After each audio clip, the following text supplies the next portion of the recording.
ಬಡವರಿಗೆ ಭೂಮಿ 2 ಎಕರೆ ಭೂಮಿ ಕೊಡಬೇಕಂತ ಆಸೆ ಆಗಿತ್ತು. ಅವ್ರ ಆಸೆ ಇವತ್ತಿಗೆ ಈಡೇರಿಲ್ಲ. ನಾವು ಅವ್ರ ನೇತೃತ್ವದಲ್ಲಿ ಹಲವಾರು ಹೋರಾಟ ಮಾಡ್ಕೊಂಡು ಬಂದಿದ್ದೀವಿ.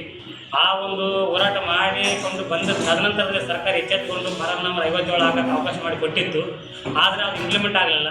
ಯಾವುದೇ ಸರ್ಕಾರಗಳು ಮತ್ತು ಯಾವುದೇ ಶಾಸಕರು ಬಂದರೂ ಸಹಿತ ಸರಿಯಾಗಿ ಇಂಪ್ಲಿಮೆಂಟ್ ಮಾಡಲಿಲ್ಲ. ಹಾಗಾಗಿ ನಾವೇನಪ್ಪ ಅಂದರೆ ಇವತ್ತು ಇಂಪ್ಲಿಮೆಂಟ್ ಇಲ್ಲದೇ ಇವತ್ತು ಯಾವುದೇ ಭೂಮಿ ಸಿಗೋದಿಲ್ಲ ಮತ್ತು ಬಡವರಿಗೆ ನ್ಯಾಯ ಸಿಗೋದಿಲ್ಲ.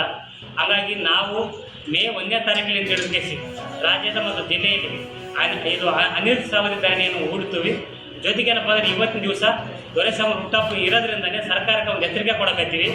ಈ 1 ತಿಂಗಳೊಳಗಾಗಿ ಬಡವರಿಗೆ ಭೂಮಿ ಕೊಡೋ ವಿಚಾರದಲ್ಲಿ ಮೀನಾಮೀನಿಸಿ ಎಣಿಸಿದರೆ ಸರ್ಕಾರಗಳ ಕಾನೂನುಗಳು ಸಡಿಲ ಮಾಡದಿದ್ದಲ್ಲಿ ನಾವು ಮುಂದಿನ ದಿನಮಾನಗಳಲ್ಲಿ ಒಂದು ದೊಡ್ಡ ಮಟ್ಟದಲ್ಲಿ ಈ ಒಂದು ಅನಿರ್ದಿಷ್ಟಾವಧಿ ಧರಣಿಯನ್ನು ಹೂಡ್ತಾವಂತ ಹೇಳ್ತಾ ಸರ್ಕಾರಕ್ಕೆ ಎಚ್ಚರ ಕೊಡ್ತದೆ.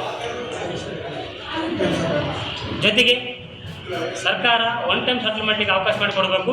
ಇಮಿಡಿಯೇಟ್ಲಾಗಿ ಒನ್ ಟೈಮ್ ಸೆಟಲ್ಮೆಂಟ್ ಮಾಡಿ ಜನರಿಗೆ ನ್ಯಾಯ ಕೊಡಬೇಕಂತೇಳಿ ಸರ್ಕಾರಕ್ಕೆ ಆಗ್ರಹ ಮಾಡ್ತದೆ.